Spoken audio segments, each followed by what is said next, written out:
Thank you. Thank you. Thank you. Thank you. I've never done it this long. It's always been 3 times, now it's 4. It'll be 18 by the end of this decade, the way I'm going. What I want to do now is just look in this section at where we are now and how it plays out in this 5-sense reality. We've come down the levels, now plays out here. Manipulation of 5-sense reality. And what I call the coordinates, because once we realize basic coordinates of where they want to take the world and the methods they use to take us there, suddenly what seems to be a bewildered world and what's going on, it just morphs into clarity. The question is, how do they do it? It's a good question, because at first sight, how do a few control the many? Impossible, but it's not, because of the way they've structured society. Just to very quickly recap, they want to lock humanity in the 5 senses, so we don't perceive beyond it. We're locked in that prison. They have interbreeding bloodlines, computer terminals, I would call them, which play out this interdimensional conspiracy within visible light, what I call the Illuminati bloodlines. And they've set up a structure whereby the bloodlines who answer to the reptilian control system then control the governments, the people in power in all the various institutions.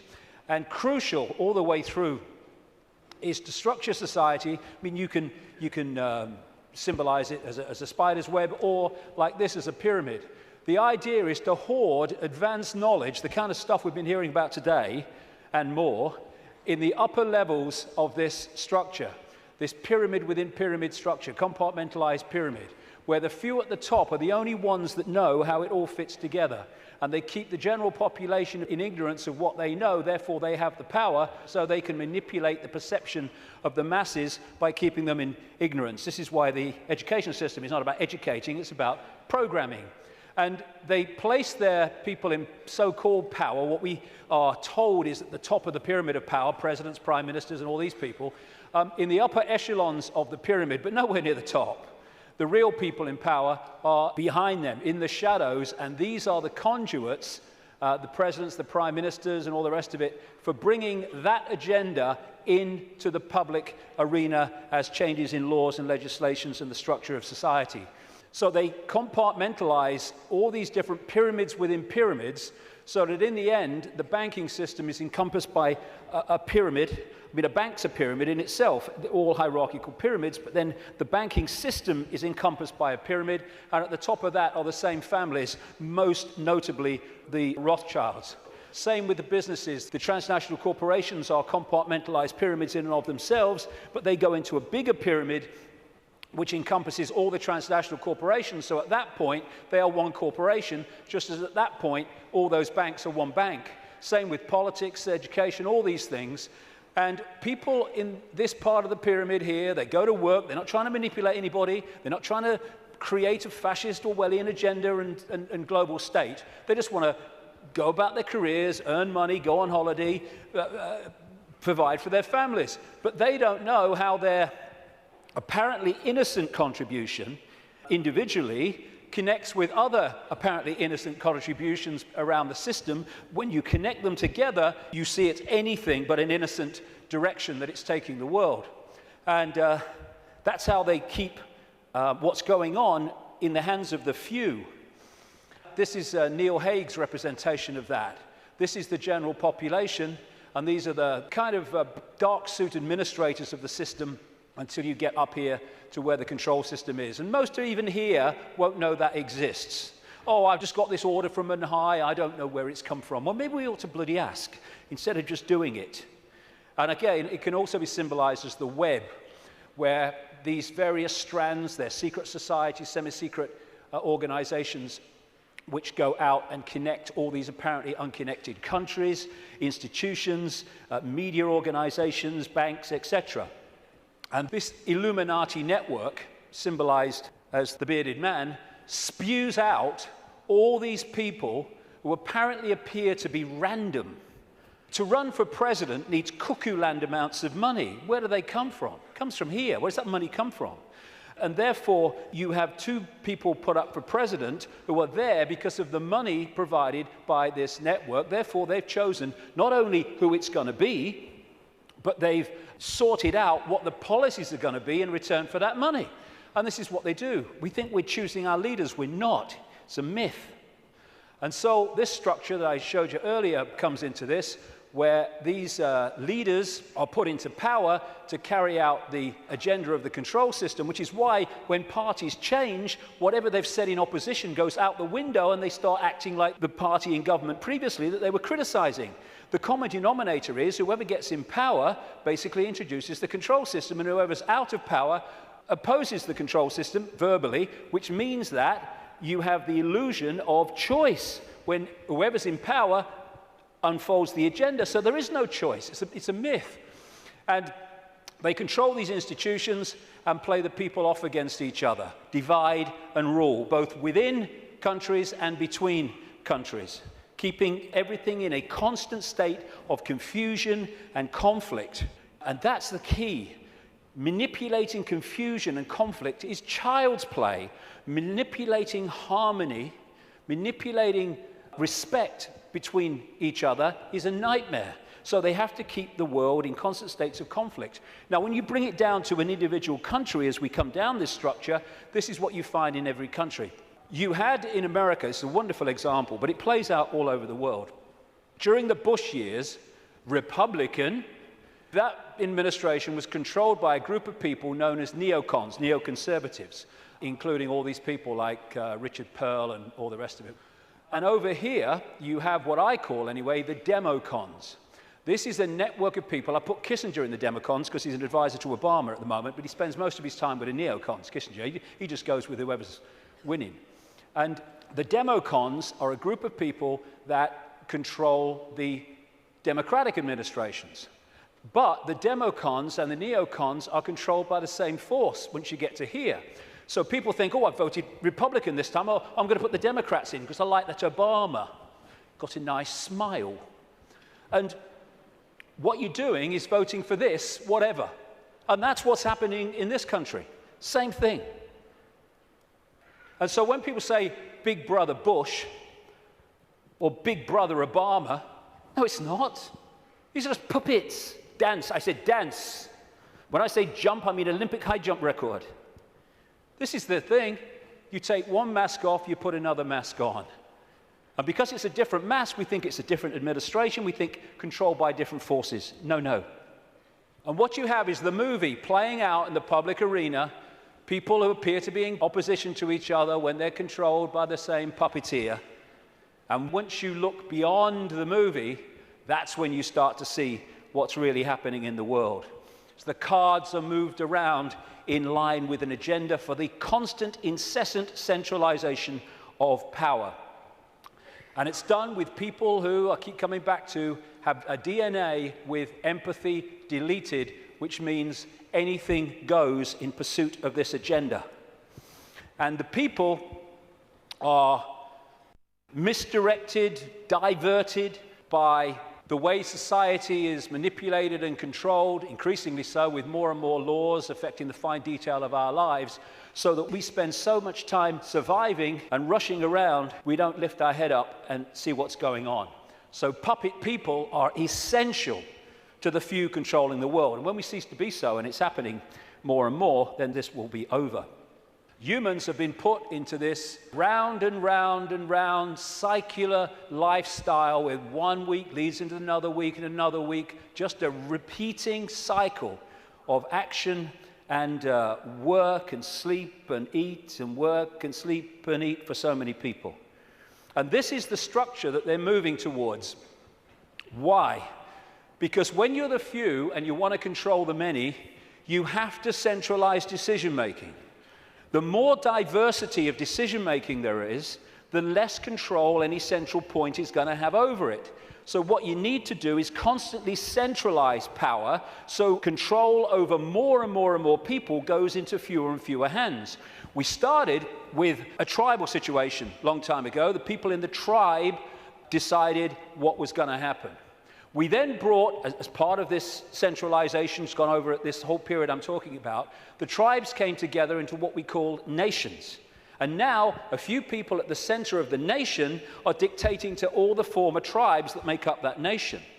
We're now well into the next stage of that, which is bringing nations together under unions like the European Union, so a few people at the center are now dictating to all those nations, which are made up of all those tribes before.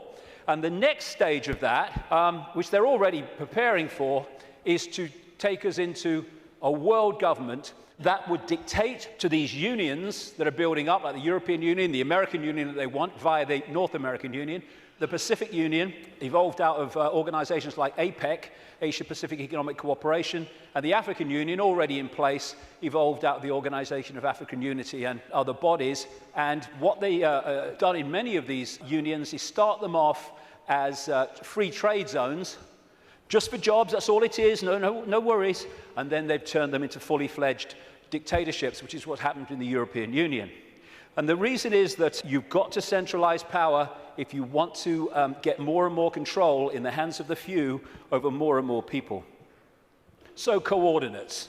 Some of these things I'm going to talk about in this section are quite controversial, but they need bloody saying, so sod it. Methods of manipulation, coordinates 2. How do they manipulate this? One of the coordinates, one of the methods of manipulation, a massively important one to understand, is one I've dubbed problem, reaction, solution, where you want to change society in a way that if you do it openly, you'll get resistance, massive resistance from the population. So what you do is you create a problem covertly, you blame someone or something else for it, you pass that fake version of the event through the unquestioning, pathetic mainstream media to the people, unquestioned overwhelmingly and certainly uninvestigated, and you want the people to react to the manufactured problem with outrage, with fear, and you want them to say, do something.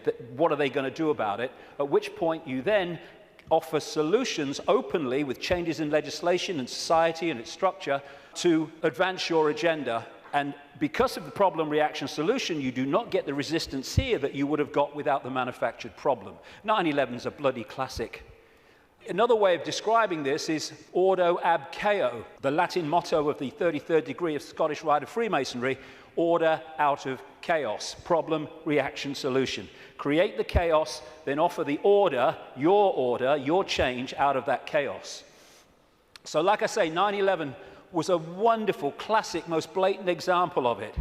You want to change society, so you create a massive problem. As a result of that problem, you offer the solution, all there, written and ready, the Patriot Act in America and around the world, their versions of it, to change society and to launch a war on terror and an invasion of countries like Afghanistan and, by implication, Iraq. This is Zbigniew Brzezinski, President Jimmy Carter's national security advisor and a major mentor going back to the 1980s of Barack Obama. This is what he said in 1997 in his book. Moreover, as America becomes an increasingly multicultural society, it may find it more difficult to fashion a consensus on foreign policy issues, except in the circumstances of a truly massive and widely perceived direct external threat. Therefore, we create one, 9/11, and bingo, we then introduce what we say must happen to stop the terrorists. In other words, we change society and advance our agenda, the Orwellian state and all the rest of it. These buildings were brought down because they were made to come down. And similar buildings around the world that burnt for longer and were much more fierce never came down. And these are the only buildings of their kind who've ever come down because allegedly of fire. The official story of 9/11 has just left the room. And I've gone into that in great detail before. I'm just using it as an example of problem, reaction, solution. But when through the web you control the intelligence agencies, you control the governments, you control the media, and you control countries, and you control the manipulation of fake terrorists like Osama bin Laden, then you've got all the pieces you need to orchestrate the problem, reaction, solution, and to then use this to change society in the image that you have desired. And this is a classic. Adolf Hitler proposing the creation of the Gestapo in Nazi Germany. An evil exists that threatens every man, woman, and child of this great nation. We must take steps to ensure our domestic security and protect our homeland. Or actually, word for word, what was said after 9/11. The Second World War, problem, reaction, solution. This is why it is no paradox, no coincidence or contradiction that the same people can be shown to have funded the Nazis, that funded the Americans and funded the British, overwhelmingly based around the cartel of the Rothschilds. They created Nazi fascism, they created Soviet communism and the capitalist world. They brought them together in conflict, the second conflict in a very short time, and afterwards the world was exhausted mentally, physically, emotionally. Something must be done. This can't go on. What are they going to do about it? Ah, gotcha. Because of all this conflict, all this war, it's terrible. Terrible. What we're going to do is we're going to centralize power with the United Nations, European Union, which was justified in many ways by let's stop European countries fighting among themselves because we'll trade. Well, they stopped fighting among themselves because they stopped orchestrating it. That's why the Bretton Woods Agreement with the World Bank and all that stuff all came in as a result of the Second World War. Then there's another version, which I now call no problem reaction solution. This is when you don't need a real problem, you just need the public perception of a problem, i.e. weapons of mass destruction in Iraq, i.e. human-caused climate change. And then you can offer a solution to a problem that doesn't actually exist, but if enough people think it does, well, you got them. Totalitarian tiptoe, as I call it, goes in conjunction with problem reaction solution. This is real simple. You start at A, you know you're going to Z, but you know if you go in a big leap, the change is going to be so big and so quick that people are going to go, what's happening, what's happening? Turn that television show off, what's happening? And so you go in steps, as big as you can get away with, but not so big that you get too much of a reaction. And as this quite rightly said, you really think it would be this obvious. Well, it's becoming that obvious now as we move along, but up to this point it hasn't been, unless you looked for it. The European Union was turned from a free trade zone, nothing to worry about, just for jobs, into what it is now, a centralized dictatorship, through the totalitarian tiptoe. And here is the founding father of the EU, as they call him, Jean Monnet, a Rothschild frontman. Europe's nations should be guided towards the superstate without their people understanding what is happening. This can be accomplished by successive steps, each disguised as having an economic purpose, but which will eventually and irreversibly lead to federation. And the word fascism, which comes from this symbol, the fasci from the Roman Empire, is individuality tied together and ruled by the accent. The central point, European Union, precisely described.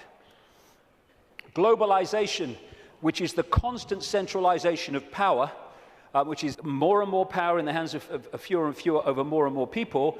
This is a totalitarian tiptoe. More and more, the globalized economy is taking over, so that every country is dependent on every other country, therefore has no power of individual action and individual decision-making. Free trade, which means freedom to exploit, which means you can get sweatshop workers here to make your stuff for a few cents, and then you ship it over here and you sell it for as much as you can get. It's called free trade. Everyone's in favor of free trade. You can't be against free trade. This is also part of this globalized centralization of power, which is designed to do this, and it increasingly is doing this. It means that if you're dependent within your country or your community on things outside of your influence, then everyone is dependent on everyone else, therefore has no self-sufficient ability to make decisions in their own lives and their own communities and their own countries. And the reason that they want to do this is they want to make everyone dependent on something outside their control, because dependency equals control. It's like abundance and scarcity. We live in a world which could be incredibly abundant. Nobody should be hungry on this planet, for goodness sake. Africa could feed the bloody world. It can't even feed itself. Why? Because of the manipulation of that continent by this crowd. And so we have all over the world, because there's no empathy, no consequences for them emotionally of their actions, we have manufactured scarcity, because abundance equals choice equals freedom.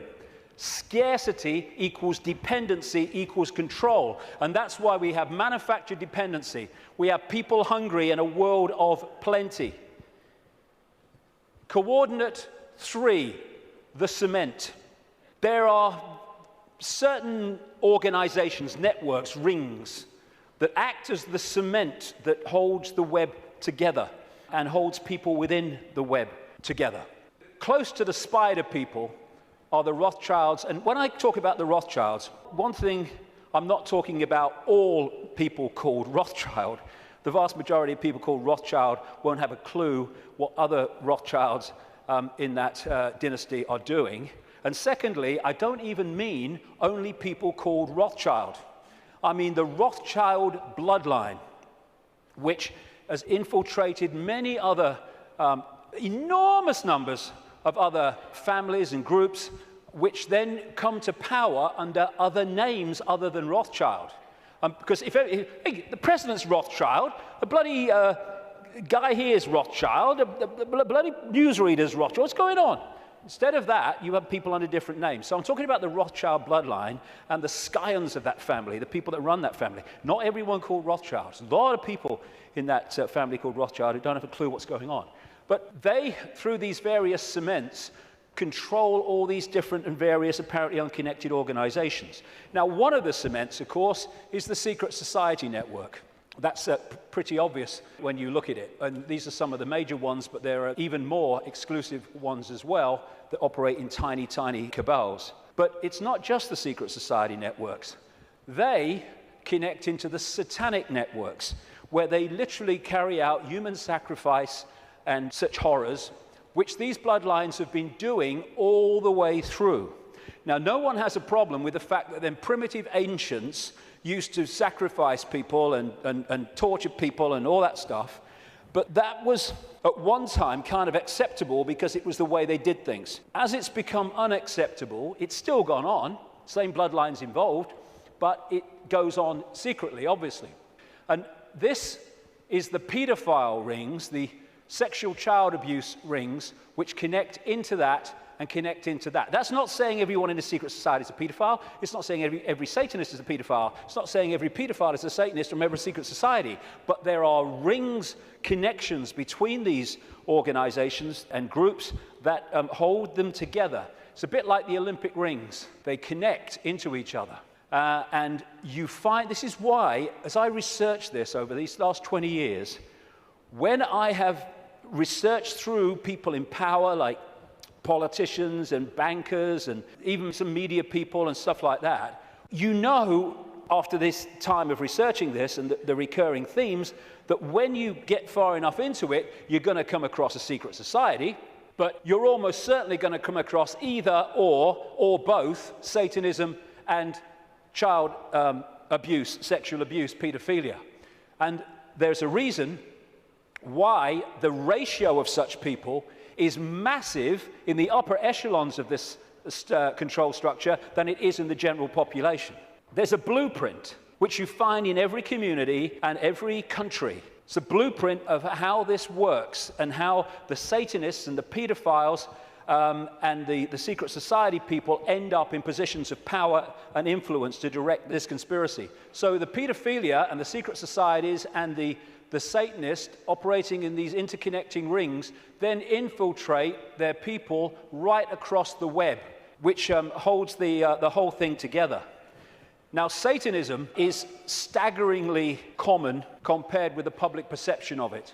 And there's a number of reasons for it. First of all, they're sacrificing people literally to the gods, the serpent gods. When you see these ancient accounts all over the world of how they used to sacrifice people, young virgins often, and what does young virgins code for? Children, to the gods, because they put them through the sacrifice ritual and they build up the terror. What happens is the terror reaches a point where a certain adrenaline pours into the blood, and the people doing the ritual then drink that blood and they get a real high from that adrenaline. But as the sacrifice is going on, the victim is also releasing energy, very powerful, low vibrational energy, and the entities or entity, whatever it is, just outside of visible light is feeding off that energy. They're feeding off us like vampires in so many ways, and that's one of them, and one of the reasons for these sacrifices of people to the gods. The other thing is that they, and I've talked to Satanists who've seen this happen, or former Satanists around the world, they create an energetic environment which is almost a stepping stone, like halfway house, which allows these entities to come in to the ritual. I've talked to people who've seen these entities manifest in the rituals because of the way they have created the energetic environment. Anyone who's looked even mildly at this whole conspiracy in this area will know about Bohemian Grove in Northern California, where the elite, the presidents, the Bushes, the Kissingers, the Rockefellers, all these people go and take part in rituals under a 40-foot stone owl. And from what I am told by people who've been there in a victim state, they, in smaller groups, because it's 2,700 acres of redwood forest, actually do sacrifices there too. And all these people are involved with their satanic gods and all the rest of it. But it happens all over the world, and it happens in a sequence on certain days. You know, we've got a situation with Halloween where it's now like bloody Christmas. If people only knew what happens on Halloween, what happens across Beltane, May Day and all that stuff, to kids all over the world, in extraordinary numbers, there would be no celebration of Halloween. And what they're doing on one level, because they're interacting with the cycles, the astrological cycles, is why they do it at certain times when the planets, the moon probably, and everything is in a certain place, is they're manipulating what they refer to as the morphic field, the energy that we all live in. Like I said earlier, if you want to affect the fish all at once, then affect the sea. And in the new book, in an appendix at the end, I published this, I call it Confessions of a Satanist. It came to light early this year, and it is alleged to be, I can't vouch for its authenticity. What I can say is after 20 years of researching this, it's bloody massively accurate. And it's supposed to be a guy who died in 2004. He was a high Satanist in Australia who, wasn't really a confession in the sense of I want to confess my sins. It was just basically an outline of how Satanism controls the world. And this is one of the things he says in that. What most people do not realize is that Satanism is a ritually based practice, and that this repetition, same place, same time, has over time left strong impressions upon the morphic field. They have to control the morphic field so that we stay in a low vibrational state, so we stay attached to that moon matrix I'm talking about. And of course, as I was saying, we are interacting with this field all the time, and taking in energy into the meridian system from it, and therefore it is affecting us. And as I mentioned earlier, I'm saying that this is part of the process of suppressing that field also, which is why they stuck them on vortex points. Now let's take this connection from Satanism, blood drinking, taking in the human genetic code to stay here longer, which is what some of these reptilians do, and the pedophilia. What's it all about? It's about energy. It's about vampiring the energy of children. The reason that we have sacrifice to the gods of young virgins, children, is because they want the energy of children before puberty, because when puberty happens, there is obviously we all know, there is a chemical change, massive chemical change, at which point, from their point of view, the energy is not as pure and desirable. This is what John Juan Matus said in one of the Carlos Castaneda books. He's being quoted here by Castaneda. Matus is the he. He explained that sorcerers saw infant human beings as strange luminous balls of energy, covered from the top to the bottom with a glowing coat, something like a coat of plastic adjusted tightly around the cocoon of energy. He said that glowing coat of awareness was what the predators consumed, and that when a human reached adulthood, all that was left of that fringe awareness was a narrow fringe that went from the ground to the top of the toes. That fringe permitted mankind to keep on living, but only barely. And that, although the pedophiles won't realize that, although the elite ones will, is what the pedophilia is all about, and why it is so rampant in the upper echelons of this control system. Because while the pedophile is sexually abusing the child, symbolically here, It is connecting into the energy field of the child. This is why they have anal sex with children so much, even girls. It's because they're connecting in to the lower chakra, the base chakra, and they're drawing that energy out, or the possessing entity is drawing it out and feeding off it. This is why pedophiles tend to be overwhelmingly possessed people, because the possessing entity drives the lust for sex with children, and then when it happens, they draw the energy off it, drawing the child's life force out. And politicians in this control system, again, this is why pedophilia is rampant among the political classes. This is what the Satanist confession said as well, that Australian guy. Politicians are introduced by a carefully graded set of criteria and situations that enable them to accept that their victims, children, will be our little secret. Young children sexually molested and physically abused by politicians worldwide are quickly used as sacrifices. In Australia, the bodies are hardly ever discovered, for Australia is still a wilderness. In countries that are not a wilderness, they control the mortuaries and the crematoria, where they get rid of children who they want rid of because of what's happened. And it is rampant. I keep using that word, but it is. People don't realize. What happens is people think or relate the number of children that go missing every year to the number of times we see a story on the news that a child is missing and everyone's trying to find them. That is the tiniest tip of the iceberg. Hundreds of thousands of children go missing in America every year. I've rung the states, because they don't have federal figures, tell you how many cars went missing federally, but not children. They said, you've got to ring the states. I rung a load of states years ago now. I said, how many children go missing every year? How many children went missing last year? And I added the figures up. What? Never seen this on the news, hundreds of thousands. Some of them are found, some of them have explanations. Not all, nothing like. And what happens is that you have the cover-up. There are so many stories where the story of this Satanism and this child abuse starts to come to light, and immediately the lid goes on, because the system controls the various aspects that can keep the lid on. This is just one example. There's endless numbers around the world. The Franklin cover-up. It was an investigation by this guy, John W. DeCamp, who was former state senator in Nebraska. And he started investigating this guy, Lawrence King, a major Republican who sang the American national anthem in 1984 and 1988, I think it was, at the Republican convention. And he was investigating him for financial fraud through an organization called the Franklin Savings and Loans. But then he discovered that he's running a pedophile ring and providing children for the biggest names in America. And he wrote this book, The Franklin Cover-Up, Child Abuse, Satanism, again, they go together all the time, and murder in Nebraska. And what happened?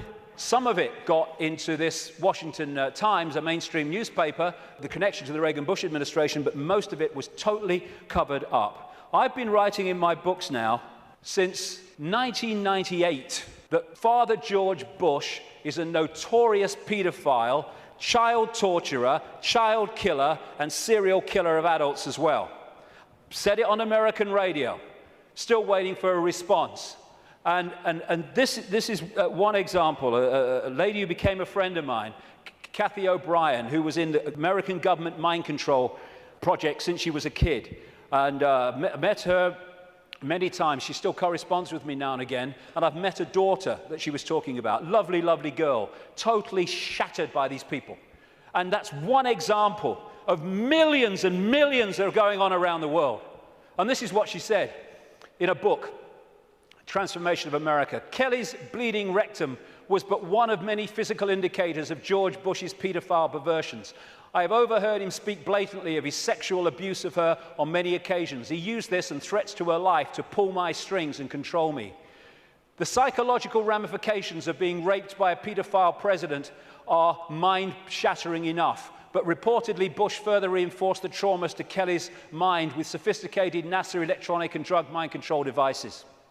Bush also instilled the "who you're gonna call and I'll be watching you" binds on Kelly, further reinforcing her state of helplessness. The systematic tortures and trauma that I endured as a child now seem trite by comparison. They're not. I know what she went through.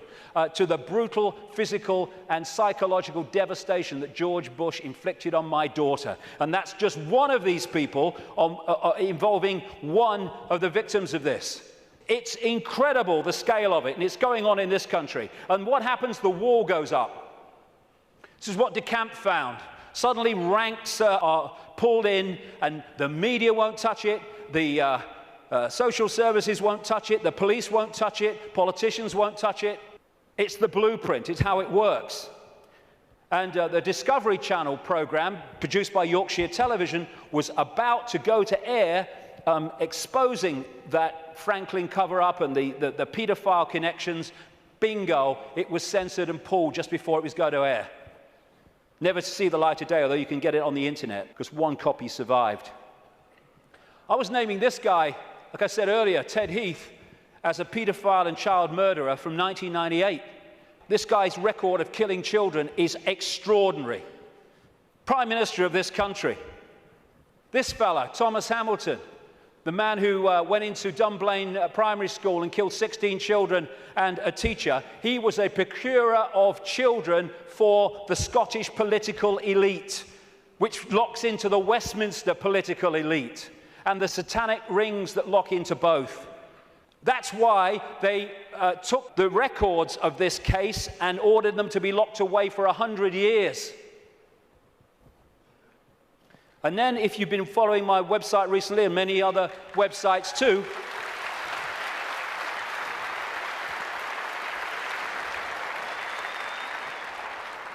here you have the classic blueprint again. Everywhere you go, same blueprint. This girl, Holly Gregg, Down syndrome girl, her mother, Anne, and Robert Greene, a fantastic guy who's been helping them and committed so much of himself to this. When she started, Holly started saying what had happened to her, being raped and abused by the Scottish elite, suddenly the wall went up again. And Robert was arrested. He's been treated appallingly by the police, the Grampian police in Scotland. Grampian area of Scotland, by the way, notorious for Satanism. And he's now basically been told what he can't say, and he can't name people and all the rest of it, and he's... the case is ongoing. The media won't touch it, though maybe that might be changing, we hope. The Scottish law network or establishment will not investigate it. The police won't investigate it properly. Anne's brother, Holly's uncle, was blatantly murdered when he had seen Holly's father abusing her, and therefore had the ability to tell the truth and tell the story. He ended up murdered, and a cover story of suicide. When you see the story, suicide, are you kidding, was put together by the Grampian police. And Robert Greene is a man who, if there were more of his like in this world, then this world would be a very much better place.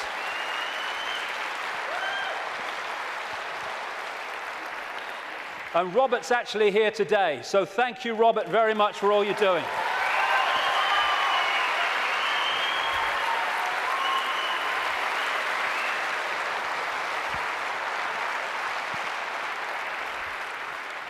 This is how they create the wall. You have again the pyramid system. Social services is a pyramid, a hierarchical pyramid. The police is, lawyers are, judges are, politicians are, the media are, all of it. The medical side, the doctors, the coroner's offices, they're all part of these structures. And up here, they all eventually fuse into the same group, the same ring of people, controlling force. And what they do is they put in these pyramids people in the positions of power who are in the ring, or in the club.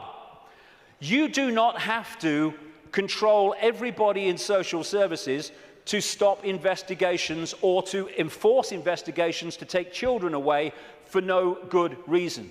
You just have to control the level of social services that makes those decisions. And of course, once you're in a position in these pyramids where you are hiring and firing, what you do is you hire people of like mind, and after a period of time, then a lot of these people are in these organizations at different levels. You don't have to control every policeman. There's so many genuine policemen in this world, but they don't get into the positions of power overwhelmingly. The Geese guys do. And therefore, they dictate whether something's investigated or not, or whether someone is targeted to pin them with a charge that is completely unjustifiable. Same with the media. You control that. We're not covering that story. Politicians, oh no, I'm not talking about that. I'm not investigating that. Oh no. This is how it's done. This is David Berkowitz, the son of Sam, multiple killer in New York, who from prison after he was convicted said that he did it, yes, but he was part of a satanic ring that was with him. And he said this, quite rightly: Satanists are peculiar people. They aren't ignorant peasants or semi-literate natives. Rather, their ranks are filled with doctors, lawyers, businessmen, and basically highly responsible citizens. They are not a careless group who are apt to make mistakes, but they are secretive and bonded together, the cement, by a common need and desire to mete out havoc on society. It was Aleister Crowley who said, "I want blasphemy, murder, rape, revolution, anything bad." And now we're having around the world, not least in this country, but America too and other countries, we're having the state stealing our children on the most extraordinary scale with the most extraordinary excuses. There was one lady who came to light, not many do compared with the ones that are going on, because of the secret family courts where this stuff goes on in secret and can't be reported. Or they say, oh, it's to protect the children. No! It's to protect the pedophiles and the Satanists. That's what the secrecy's for.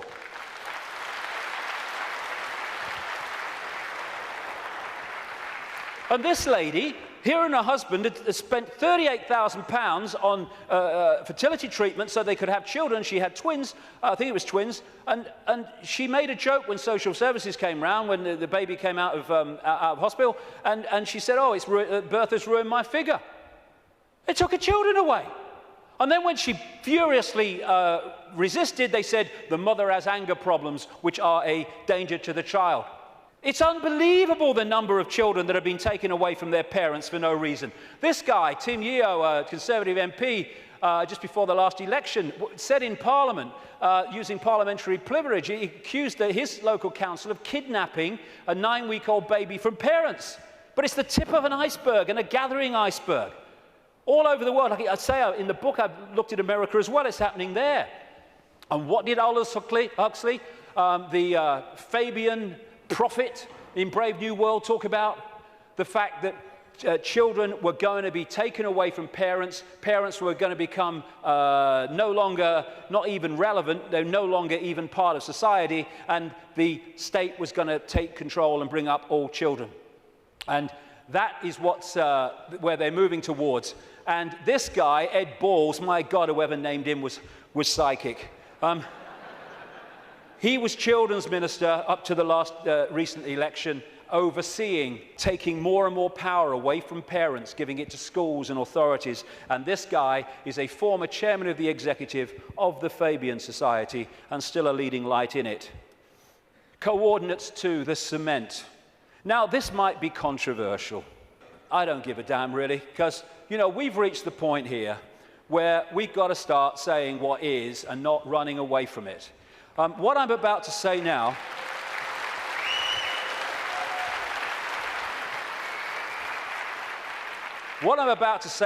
virtually no one else, there are some, and some that, you know, some of them are characters I don't really would like to spend an evening with, to be honest, and some are. But most people, the overwhelming majority of people in what we call conspiracy research, won't touch this subject, right?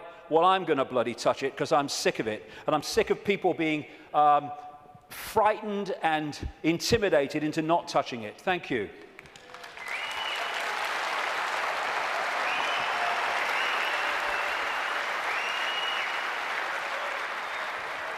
Right.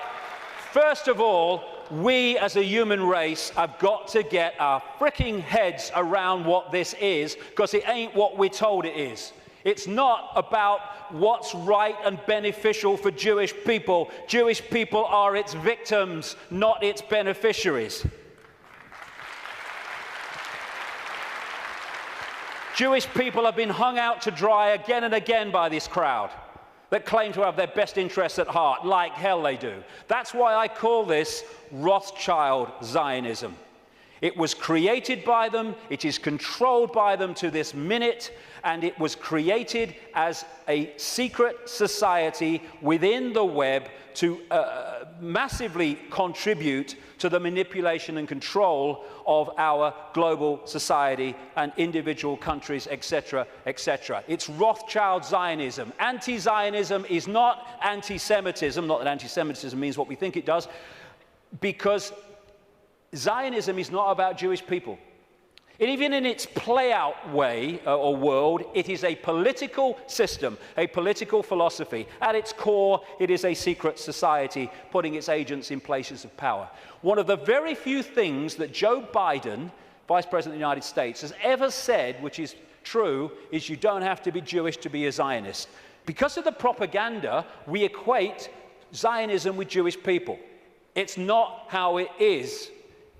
To a very, very large extent. How many people know this? How many Jewish people around the world are protesting, have organizations created to protest against Zionism? Zionism and Judaism are diametrically opposed. Zionism is state-organized terror. How many times do we see this in the newspapers? Never.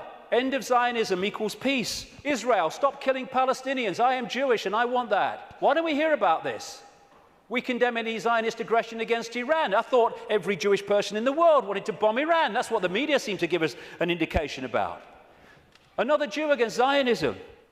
Over and over. Zionist spokesmen do not represent world Jewry. How many people... I thought Ahmadinejad of Iran is supposed to be the great demon of all Jewish people. Look at it. The demonization comes from Rothschild Zionism. We've been totally misled about what it is. Rothschild dynasty created Israel. It paid for the first people out of Europe to go and people Israel after the war. It paid for the building of the Knesset. It paid for the building of the Supreme Court building with all its Illuminati symbols all over it. And some of the people who've broken out of the family, I quote one of them in my book, have actually said, and as I've been saying for years, because it's bloody obvious, that Israel is not the homeland of Jewish people, it is the fiefdom of the Rothschild dynasty, created out of Rothschild Zionism, a secret society. And Rothschild Zionism has been used via Israel to devastate, slaughter, torture an entire nation of human beings, while claiming to be against terrorism.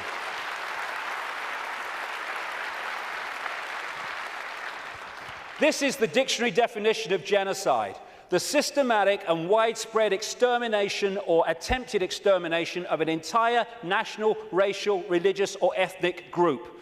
Never can what is happening in Palestine and Gaza have been described so accurately.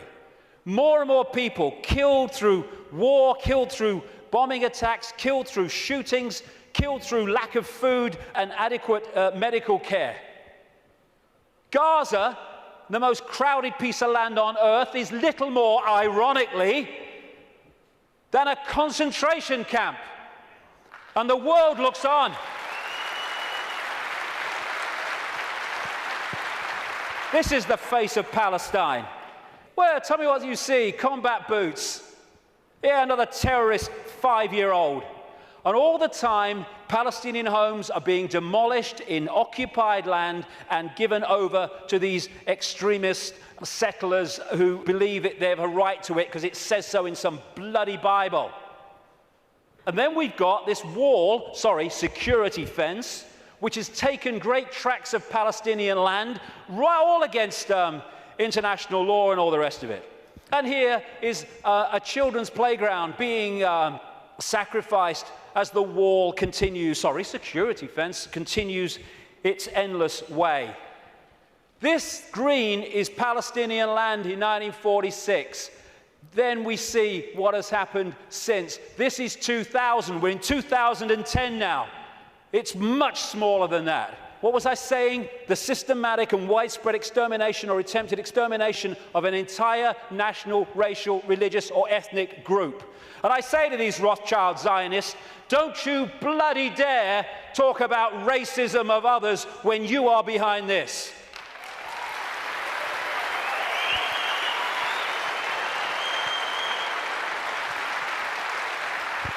Israel is an apartheid society, not just between Israelis and Palestinians, but through Israeli society. It's incredibly apartheid.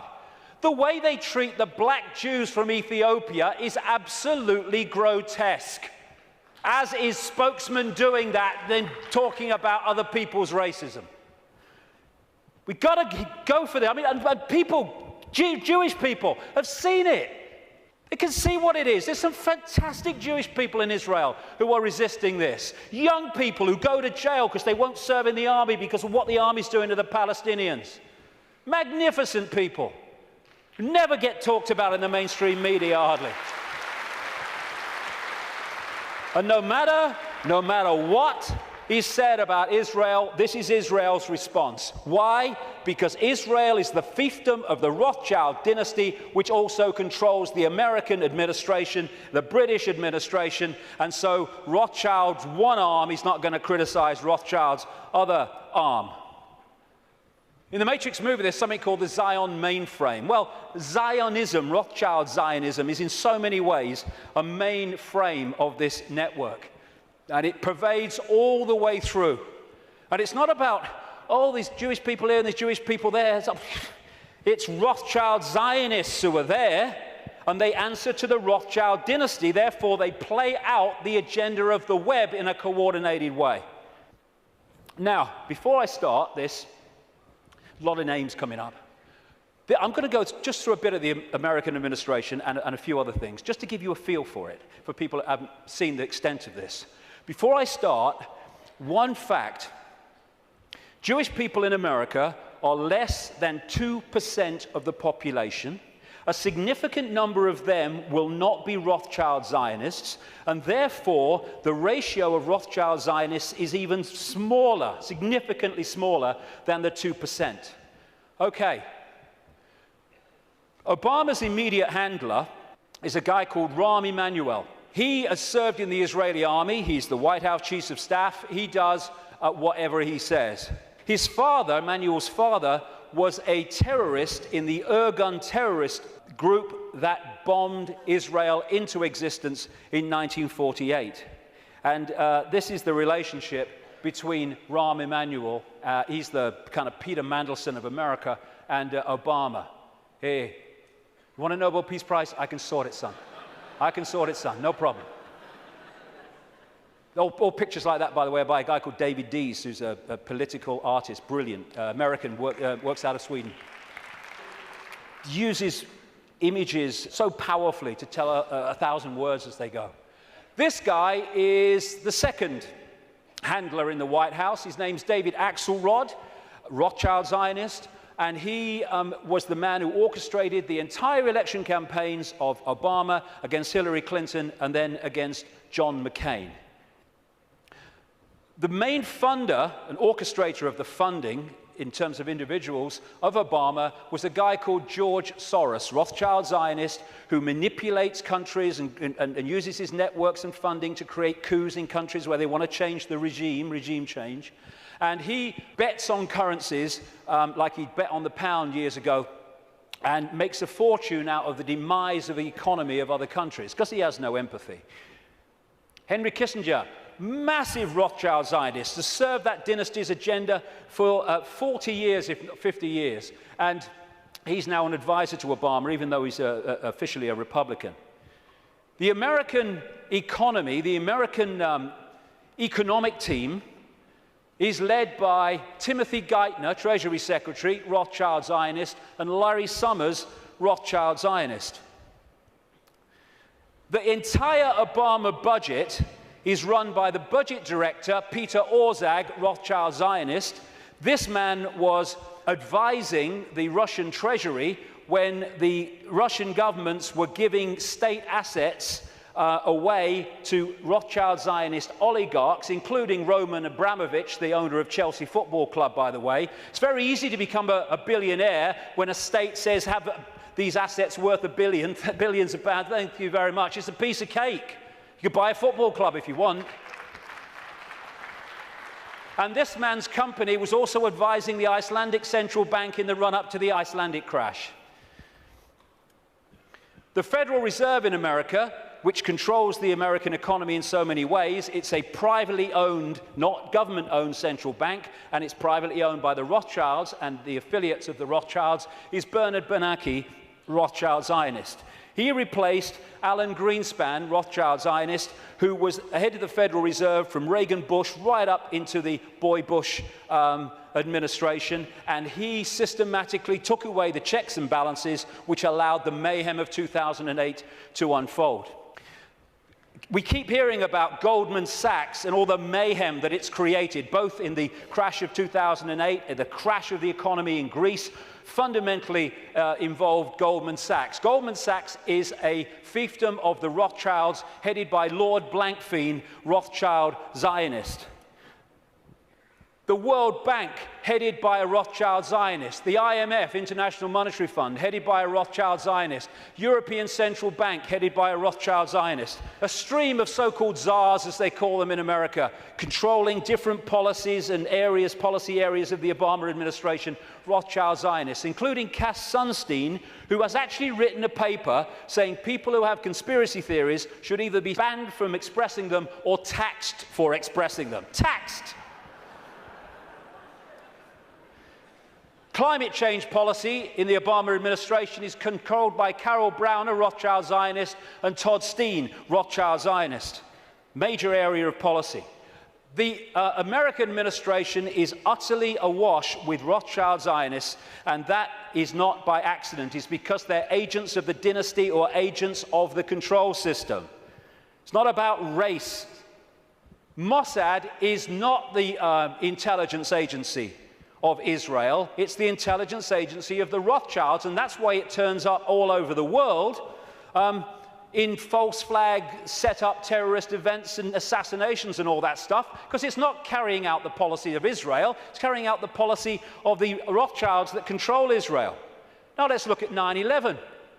The World Trade Center lease was purchased just a few weeks before 9/11 by Larry Silverstein, Rothschild Zionist, and Frank Lowy, Rothschild Zionist, and the deal was done with this guy called Eisenberg, Louis Eisenberg, Rothschild Zionist, the head of the New York Port Authority.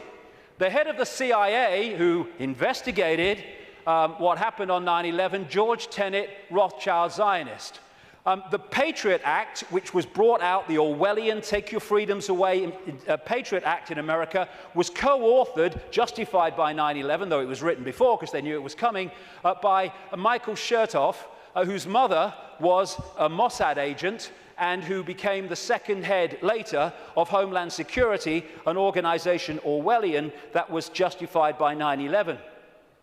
At the time of 9/11, in the run-up to it, and then the war on terror and all that stuff, the Pentagon was dominated by Paul Wolfowitz, Rothschild Zionist, Dov Zakheim, the comptroller, who managed to lose trillions of dollars and still got away with it. And by the way, when one announcement was made of how much he'd lost or had gone missing in the Pentagon, they announced it on September the 10th, 2001. I wonder if they realized that because of that, it would never see the light of day. Dov Zakheim, Rothschild Zionist, and people like Douglas Feith or Feith, Rothschild Zionist in the Pentagon. Now, as I've said earlier, the Bush administration was dominated and controlled by what became known as the neocons, the neoconservatives, which were a Rothschild Zionist organization, led by people like Richard Pearl, Rothschild Zionist, William Crystal, Rothschild Zionist, John Bolton, Rothschild Zionist, in belief in nothing, if nothing else. And then the 9/11 Commission report, which was the official report investigating 9/11. They wanted Kissinger to head it first until the public didn't take that seriously and he had to step down. But that report, which agreed that the official story of 9/11 was true, was written and overseen by Philip Zelikow, Rothschild Zionist. The judge, Alvin Hellerstein, who is hearing and overseeing the cases of the 9/11 families who are taking out lawsuits to try to find the truth of 9/11, etc., Rothschild Zionists making sure that truth never comes out. Think of the ratio I said earlier as I go through this. The man who coined the phrase, he was a Bush speechwriter, the axis of evil, which targeted Iraq before they invaded Iran and North Korea, was David Froome, Rothschild Zionist. So when you look at this, because Israel is the fiefdom of the Rothschilds, you see that this dynamics, or you'd think, is the man of 300 million people, the superpower, is the most powerful of the two. No, no. He is controlled from there because the Rothschilds control them. Do you know Israel has the second biggest F-16 fleet in the world, the biggest outside of America? It's a slither of land. How did they get them? Dov Zakheim, as comptroller of the Pentagon, Rothschild Zionist, made a load of weaponry and planes in America scrap when they weren't, so they could be passed for a song to Israel. These two guys, they produced a book last year, The Israel Lobby and US Foreign Policy, and they say this: Israel receives about $3 billion in direct foreign assistance each year, which is roughly 1/5 of America's entire foreign aid budget. In per capita terms, the United States gives each Israeli a direct subsidy worth about $500 a year. This largesse is especially striking when one realizes that Israel is now a wealthy industrial state with a per capita income roughly equal to South Korea and Spain. Another writer, a former BBC and ITN journalist, produced a book, Zionism, the Real Enemy of the Jews, and my God, is that true? And he points out, Jewish people make up less than 2% of the American population, but account for 50%, I would say Rothschild Zionists, 50% of the political campaign contributions. And that's why, no matter how these people argue at election time, including this country and others, they're all agreed on one thing. What goes on in Gaza? Keep quiet, keep your head down. And I block that out because I don't want anyone to see what's behind it. It's horrific. This man, magnificent Israeli, called Mordecai Vanunu, went to jail for 18 years for revealing the truth that Israel is a nuclear power. He's still got massive restrictions on his movement and what he can say. And you know, and he announced officially that he was continuing it. There is an official policy that on Israel's nuclear weaponry, America doesn't ask and Israel doesn't say. That's an official policy. Iran hasn't even got it yet, and they want to invade the bloody place. This lady, Kay Griggs, was married to a colonel in the United States Marine Corps, and as a result, she was given a tour of the Middle East section of the State Department. There's a video on the internet where she tells of her experience. And what she says is, everywhere she went was Zionists. Everywhere she went was Zionist literature, in room after room in this department. And eventually she said to one of them, "Where's the Palestinians?" And they're looking after them. And she said, one of them said, "We look after that." Palestinians have got no bloody chance. It's a stitch-up. The main lobby group in America is called AIPAC, America-Israel Public Affairs Committee, which sounds like an official, but it's a lobby group. It's headed by a guy called Lee Rosenberg, who is a very close friend of him and comes from the same political cesspit that we call Chicago. So when this question is asked, Americans, do you dare to say Israeli terrorism? No, no, because of the way it's controlled, like I say. The Rothschild Zionists control the media and Hollywood. Don't take my word for it. Los Angeles Times columnist Joel Steen, Rothschild Zionist, wrote an article proclaiming that Americans who don't think Jews, I would say Rothschild Zionists, control Hollywood are just plain dumb. I had to scour the trades to come up with 6 Gentiles in high positions at entertainment companies, but lo and behold, even one of that 6, AMC President Charles Collier, turns out to be a Jew. As a proud Jew, I want America to know of our accomplishment. Yes, we control Hollywood. leading Israeli paper columnist said, the Jews, Rothschild Zionists I would say again, the Jews do control the American media. This is very clear, and claiming otherwise is an insult to common knowledge. And what do the media do? They keep the truth from us and keep us diverted from what's really going on. It's an elephant in the bloody living room, and people are terrified of going there because they're terrified of being called racist and anti-Semitic and all that. They'll call you anti-Semitic. I don't give a shit. I don't give a shit.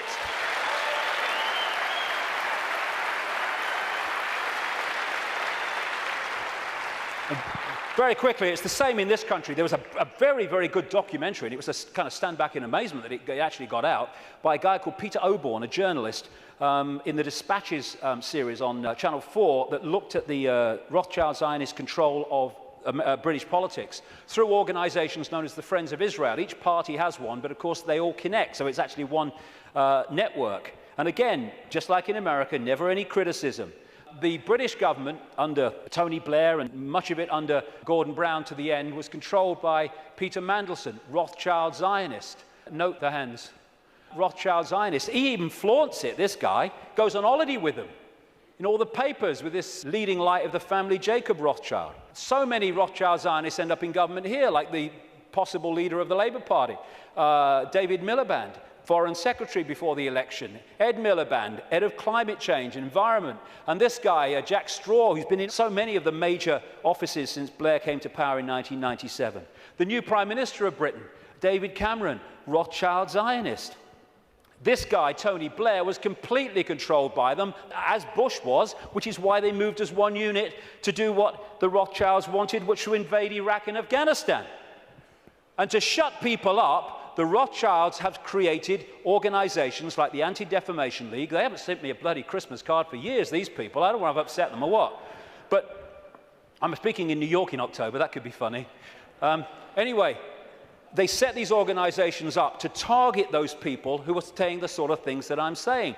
The idea is to throw you're a racist at people, so to shut them up or to discredit them. Like I say, I don't give a shit. You throw it, son, and I'll hit the bugger back. Thank you very much. As a result, when you criticize Israel, you are promoted as criticizing Jewish people and therefore being racist. This is how it works. And I have to say, the robot radicals on the so-called left of politics are played like a violin by these people. They go out on their protest, you're an anti-Semite. Okay, come in and listen to what I'm going to say. No, they never bloody do. And then you get people like the magnificent Norman Finkelstein, who's a Jewish man who's had his academic career destroyed for speaking out. His parents suffered in the concentration camps of Nazi Germany, and when he exposes these frauds and fakes in the Rothschild Zionist movement and what they do against Jewish people in general, he's called a self-hater. They can't say he's anti-Semitic, although sometimes they even use that. He's a self-hater. No, he's a decent man doing decent things. You want to try it. And the idea is to create, and they're doing it, hate laws in which truth is no defense. Even though what you say is true, it's no defense. If people are upset by it, then too bad, you've broken the hate laws. They're now targeting the internet, which has been so magnificent in communicating this information. And who's doing that? In America, J. Rockefeller, Rothschild Zionist. In this country, up to the last election, he rushed through a bill to this effect just before the election, Peter Mandelson, Rothschild Zionist. And just this week, Obama has nominated this lady, Eleanor Kagan, the Solicitor General, to go onto the Supreme Court. Two things. One, that will make Rothschild Zionists making up nearly half the Supreme Court judges of America, 4 of the 9, when they are well under 2% of the American population. And she is vehemently in favor of laws banning freedom of speech in association with her mate, tax the conspiracy theorist Sunstein. It is an elephant in the living room, and we need to address it if we are going to unravel this cabal, because They don't want to frighten us into not going here for any other reason than they know if we go here, so much is going to unravel. Home straight to tyranny. They think they're on the home straight to tyranny, wishful thinking. This is the man, by the way, David Axelrod, Rothschild Zionist, who orchestrates the words on this guy's teleprompter. He's so welded to it that on St. Patrick's Day, he had a reception for the Irish Prime Minister, and he thanked himself for asking everyone, inviting everyone, because the Irish Prime Minister's autocue words were still on there when Barmer came forward to thank everybody. So that's how much he's welded to it. Assuming levels of knowledge that isn't there. You know, people say Obama's intelligent. He's not. What they're doing is comparing him with Bush.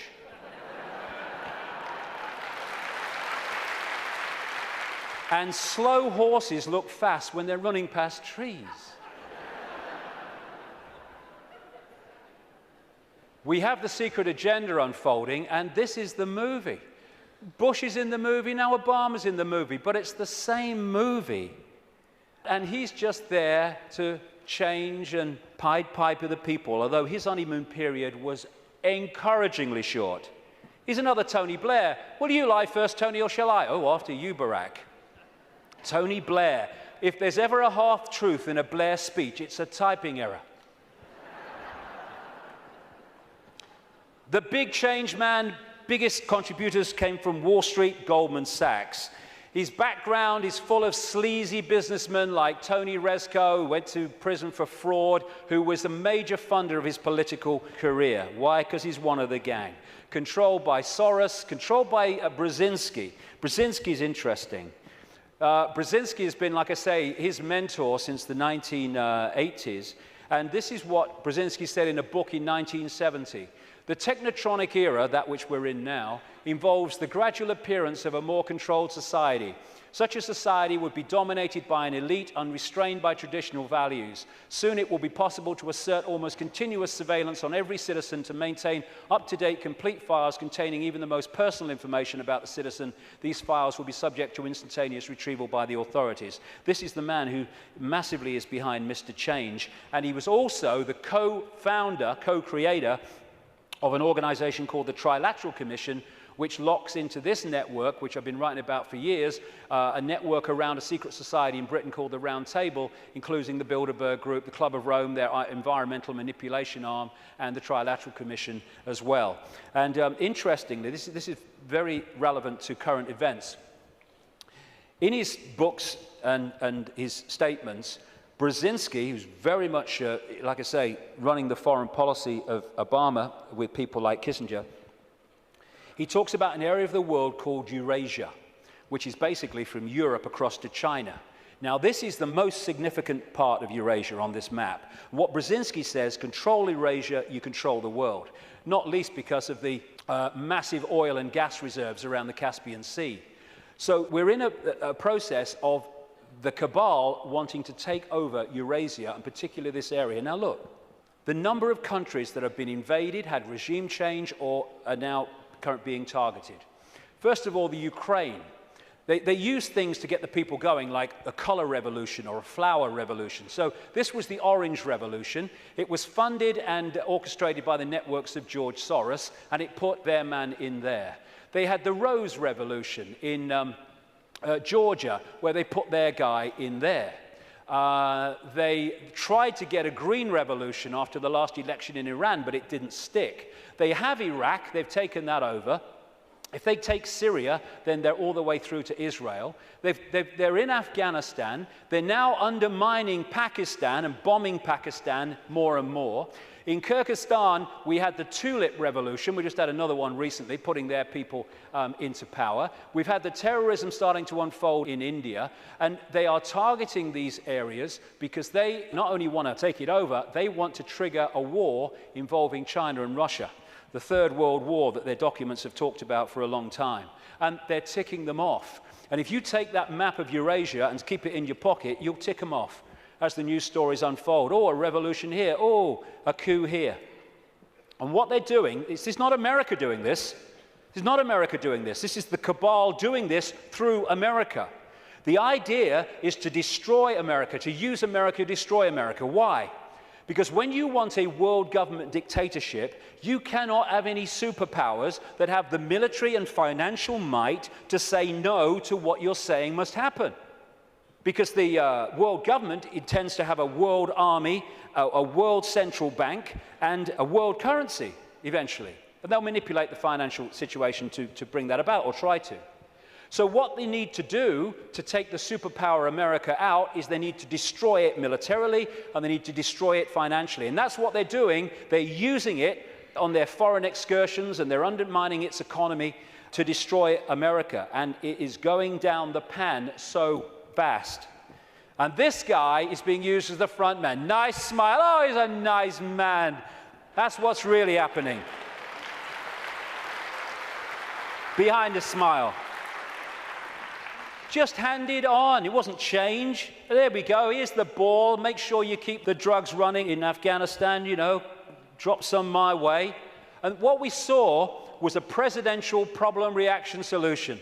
Bush was brought in to create problems, financial problems, overseas wars problems, and this guy was brought in as the solution to the problems. And as Adolf Hitler said, the great masses of the people will more easily fall victims to the big lie than the small one. So, I am someone to believe in. Hope, which is always in the future, never in the now. And so it never actually comes to fruition, but we can hope it does. And then you had change you can believe in. And none of these trite phrases like change were ever described in detail about what they actually meant. And what they created was a massive mind control coup on vast tracts of American people, because they made Obama a blank screen, an empty suit on which people could project what they felt hope and change was, their version of it, onto him. And once he became president, of course, everything was changed. Make the lie big, make it simple, keep saying it, and eventually they will believe it. I love you, you love me, I will get you stuff for free. Oh, yay, Obama, you are such a star. I love this one. The wolf found that shepherd's clothing worked better. The peace president, first thing he did was agree the bombing of Pakistan. Same guy, all this going on with this spent uranium, depleted uranium. What does he do?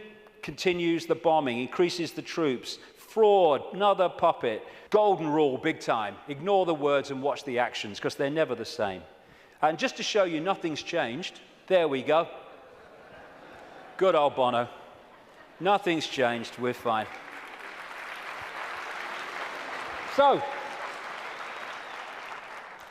we have this projected agenda, and we're now at the point where they're trying to introduce finally that structure. World government, world central bank, world army, a world currency eventually, and alongside it, of course, the Orwellian state that I've been writing about for the best part of 20 years, and increasingly so many others have too over the years, and it's unfolding as daily experience. More and more control. Now, number plate imagery, where they can follow people all over the country. This stuff called Speed Spike, where they can follow cars and their speeds from satellite wherever they go over vast distances. Then they've got this stuff they're bringing in, problem reaction solution, because some puppet stooge kid set his pants on fire, and now we must have this stuff. You know, I don't care about them seeing my body, serves them right, but it's going to bathe us all in bloody radiation. And of course, people who do care about their body being seen, it's going to, again, break them down. This is what it's about. It's a psychological warfare on the people. We're seeing police becoming more like soldiers. There are some good policemen. There are some sensible policemen. But my God, there's some morons. And they're giving them tasers as well. Bloody hell. 55,000 volts. And what is that about? People say, oh, it's terrible. It's bad for them, isn't it, that these people are dying from being hit by the taser? No, it's what they want. Because when people die of being hit by the taser, that means anything you say, officer, I'll do. It's what they want. It's part of the control system. And the sound to clear, peaceful protest, the microchip agenda goes on. One hospital now is replacing written tags on babies with barcoded ones. In the papers this week, it's all on the road. They now have barcodes that actually you can't see. The real ones, they would be there, but you wouldn't see them. Then there's the assault on the body computer to destabilize our ability to maximize our potential and get out there to higher levels of consciousness. That's what, in part, this is about. The chemtrails that crisscross the skies all over the world. All the chemical cocktails in food and drink, targeting children most of all. And this is an interesting thing.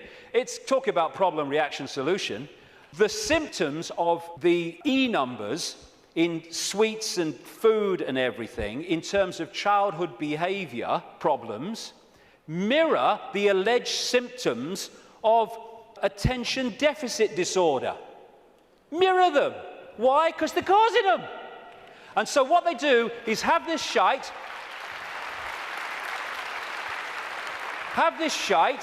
this will chemically imbalance the brain, it will create behavior problems and attention problems, and then we'll give you fricking Ritalin to dose you in mind-changing drugs to meet the problem that we are causing here. Same with genetically modified food, which is there to genetically modify us.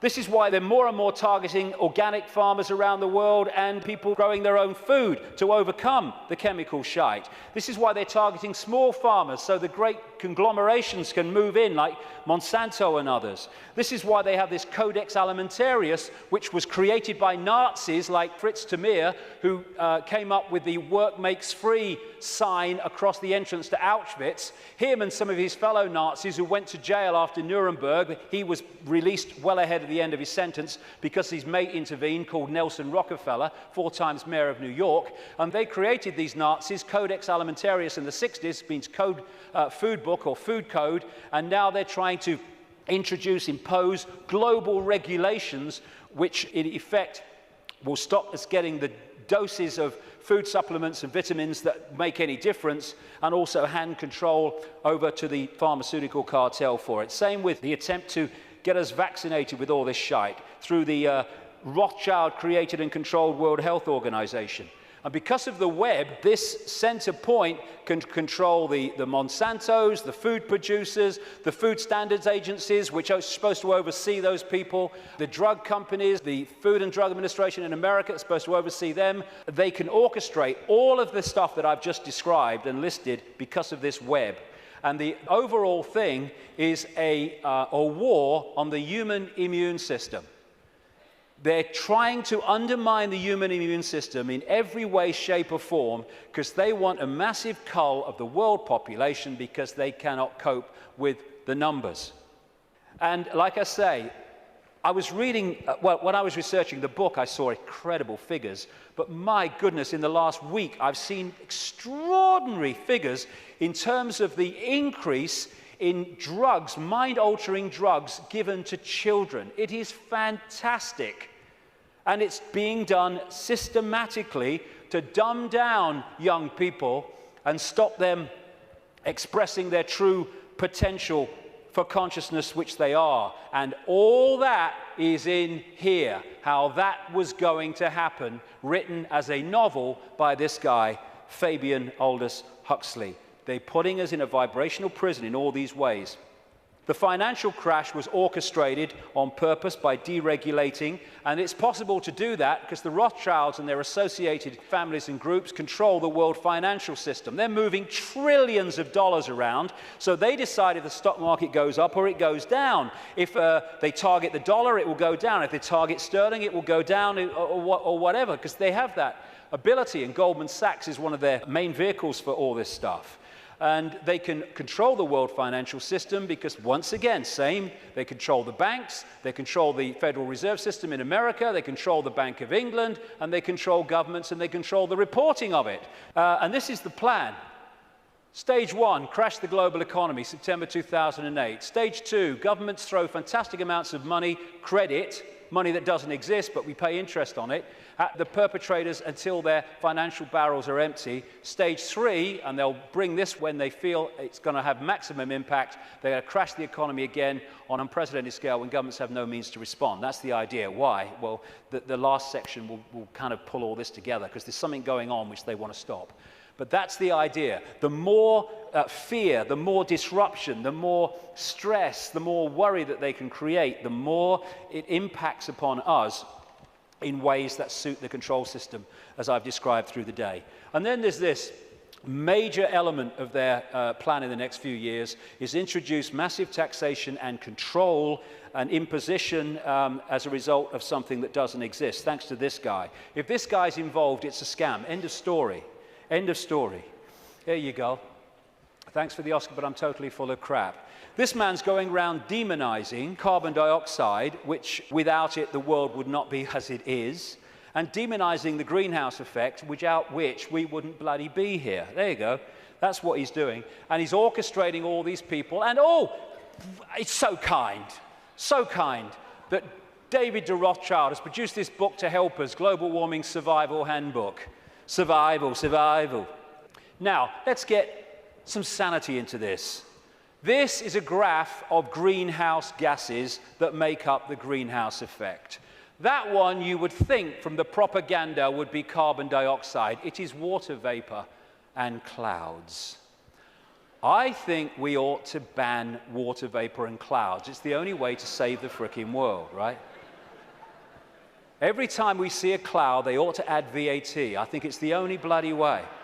And this is carbon dioxide. Not only that, the gray stuff is natural, only the green slither is coming from human activity. And we're supposed to believe it's affecting the weather. It's the bloody sun. It's the bloody sun.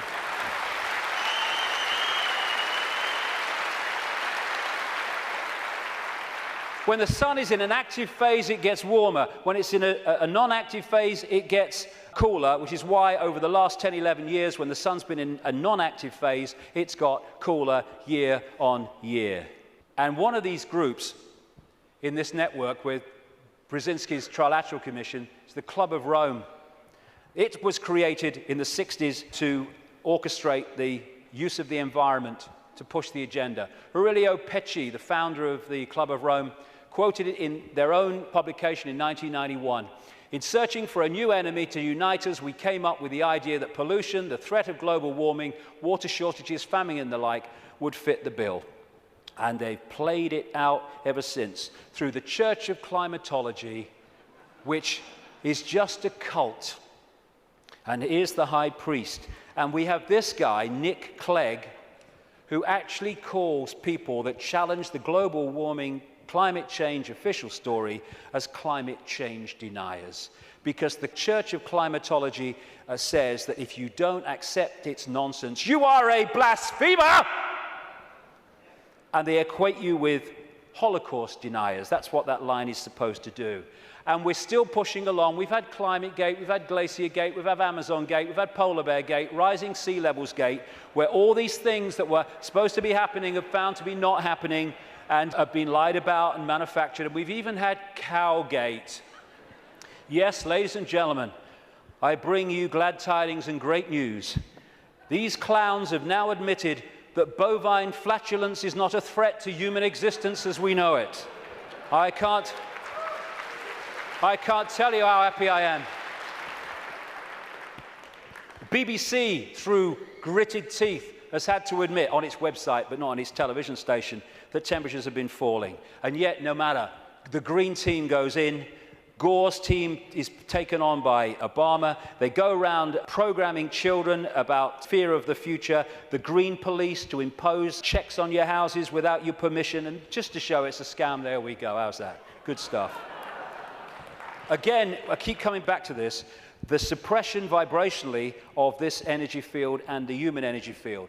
The reason they're stopping the manufacturing of light bulbs and the selling of light bulbs as we've known them up to this point, and they're replacing them with these things which are full of mercury and an environmental bloody disaster, is because they give off a certain vibration that affects the human energy field. This is why many people around the world get ill, physically ill, when they live with these light bulbs. It's all a scam. Very quickly to finish, political correctness. This is not about protecting minorities. It's about stopping people speaking their truth and having freedom of speech. That's what it's about. It's about creating what Orwell called newspeak, where the language replaces old speak, words that have meaning and detail and you can express yourself, with newspeak, which actually says nothing, has no ability to express detail because of the way it works. The only language in the world whose vocabulary gets smaller every year, Orwell said. And as he pointed out quite rightly, on the conscious level, we think in words. And so the more you reduce the words, and all this tech stuff, you are, and all this stuff, and the way we're changing the language and reducing it dramatically, is taking out, over a periods, the ability to even think in detail. As one person said, how can you talk about freedom and how we must have freedom if there's no word left that really means freedom? And in 1984, of course, newspeak didn't have a word meaning freedom. This is what political correctness is about, shutting people up so no one can say anything. You mustn't upset anybody. Well, it upsets me. You've upset me by saying I can't upset anybody. If I can't upset anybody, I can't say anything. It don't matter what you bloody say, you'll upset somebody. And then we have health and safety. Again, it's to create a situation where people can't move. I went into a Pizza Hut on the Isle of Wight. I'm not proud of it, I was hungry. And I asked for a cup of coffee. And they said they couldn't make me a cup of coffee because the coffee machine was broken. I said, can't you, true story. I said, can't you put the kettle on? They said, no, we can't use a kettle because of health and safety. It's a bloody cafe. Do not hold the wrong end of a chainsaw. Oh, thanks for that, mate. I might have made a mistake there.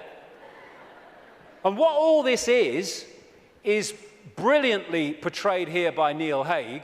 All these things, taxation, you can't do this, you can't do that, don't say that, health and safety, political correctness, oh, watch what you're thinking, oh, watch what you say, oh my God, is to tie us like flies in the spider's web so we can't move.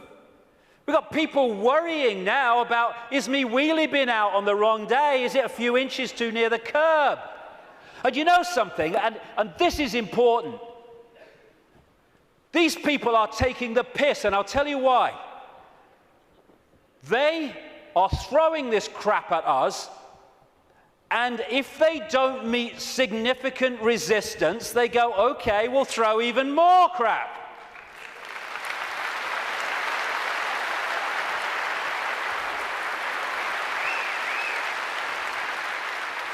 I'll get into this in the last section, but we need to draw a bloody line here. Not only say here and no bloody further, but we're going here and drawing it. Because otherwise, they'll just keep doing it.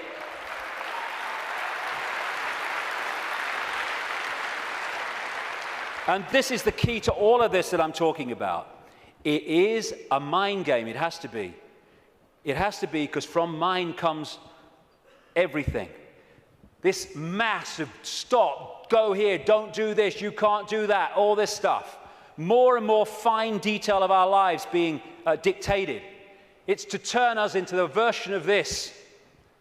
You put a mouse in a laboratory maze and you put shock equipment down different channels. When it goes down those channels, it gets a shock, it comes back. It might go down another time, it'll get a shock and come back. After a while, not long, you can take that shock equipment away, that mouse will never go down there again because you've changed its behavior patterns. And what they're doing is throwing all this stuff at us, giving us punishments for doing this, punishments for doing that, punishments for doing this, but you're okay as long as you do this. And that channel of it's okay if you do this is getting narrower and narrower and narrower. And what they want to do is to bombard us and batter us into acquiescence. So we become subservient totally to the system. Never challenge it. Just stay in this narrow band of robotic computer terminal perception. To turn this into this. A bar-coded, computer terminal, unquestioning, acquiescent robot. And they've done it before in smaller groups. This is China. This is waiting for work in the factory in China. And China is in so many ways a blueprint of the global society they want. 1.5 billion people in China.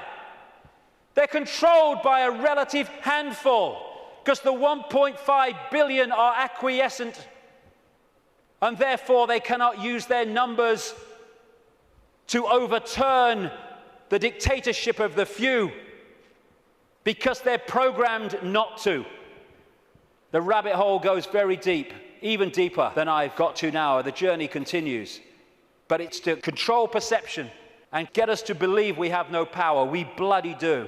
To get us to believe that we should just follow the one in front, because that's what everyone else does. Like bloody hell we will. And in 10 minutes I'll come back and let's look at what we can do. Thank you very much. Thank you.